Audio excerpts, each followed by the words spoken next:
Hello दोस्तों, स्वागत है आपका एक और नई वीडियो में। दोस्तों, अगर वीडियो अच्छा लगे तो वीडियो को लाइक कर दें और चैनल को सब्सक्राइब। तो चलिए वीडियो शुरू करते हैं। आज हम इस वीडियो में जानेंगे महाभारत की कहानी के पार्ट 3 के बारे में। धृतराष्ट्र, पांडु तथा विदुर सत्यवती के चित्रांगद और विचित्रवीर्य नामक 2 पुत्र हुए।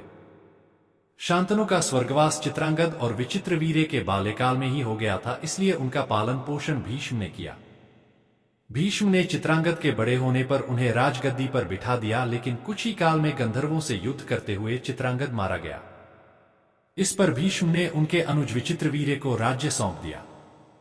अब भीष्म को विचित्रवीर्य के विवाह की चिंता हुई।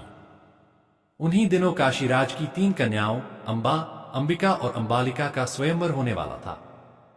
उनके स्वयंवर में जाकर अकेले ही भीष्म ने वहां आए समस्त राजाओं को परास्त कर दिया और तीनों कन्याओं का हरण करके हस्तिनापुर ले आए। बड़ी कन्या अंबा ने भीष्म को बताया कि वह अपना तनमन राजा शाल्व को अर्पित कर चुकी है। उसकी बात सुनकर भीष्म ने उसे राजा शाल्व के पास भिजवा दिया और अंबिका और अंबालिका का विवाह विचित्रवीर्य के साथ करवा दिया। राजा शाल्व ने अंबा को ग्रहण नहीं किया, अतः वह हस्तिनापुर लौटकर आ गई और भीष्म से बोली, हे आर्य, आप मुझे हर कर लाए हैं, अतएव आप मुझसे विवाह करें। किंतु भीष्म ने अपनी प्रतिज्ञा के कारण उसके अनुरोध को स्वीकार नहीं किया। अंबा रुष्ट होकर परशुराम के पास गई और उनसे अपनी व्यथा सुनाकर सहायता मांगी। परशुराम ने अंबा से कहा, हे देवी, आप चिंता न करें, मैं आपका विवाह भीष्म के साथ करवाऊंगा।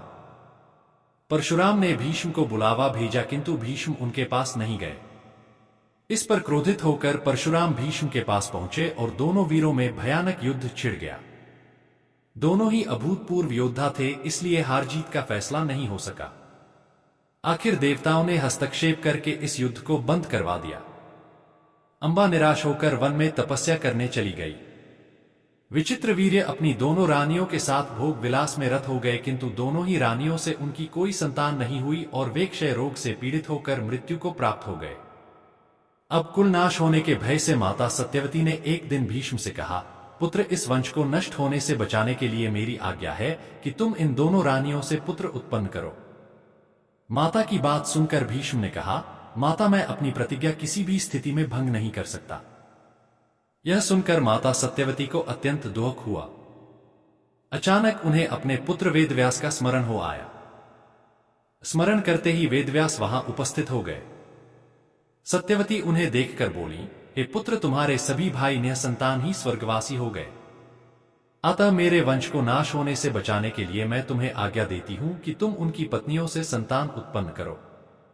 वेदव्यास उनकी आज्ञा मानकर बोले, माता, आप उन दोनों रानियों से कह दीजिए कि वे 1 वर्ष तक नियमव्रत का पालन करते रहें, तभी उनको गर्भ धारण होगा। 1 वर्ष व्यतीत हो जाने पर वेदव्यास सबसे पहले बड़ी रानी अंबिका के पास गए।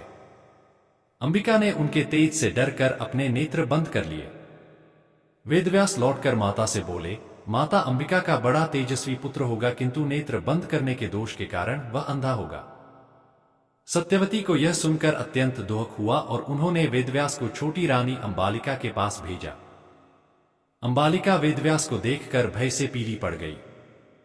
उसके कक्ष से लौटने पर वेदव्यास ने सत्यवती से कहा, माता, अंबालिका के गर्भ से पांडु रोग से ग्रसित पुत्र होगा। इससे माता सत्यवती को और भी दुख हुआ और उन्होंने बड़ी रानी अंबालिका को पुनः वेदव्यास के पास जाने का आदेश दिया।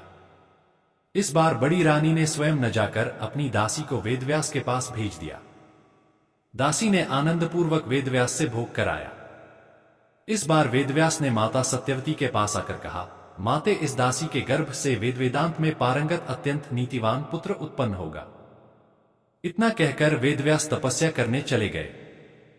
समय आने पर अंबिका के गर्भ से जन्मांध धृतराष्ट्र, अंबालिका के गर्भ से पांडु रोग से ग्रसित पांडु तथा दासी के गर्भ से धर्मात्मा विदुर का जन्म हुआ। तो दोस्तों, वीडियो कैसा लगा है कमेंट बॉक्स में जरूर बताएं। अच्छा लगा हो तो वीडियो लाइक करें और चैनल को सब्सक्राइब। राधे राधे।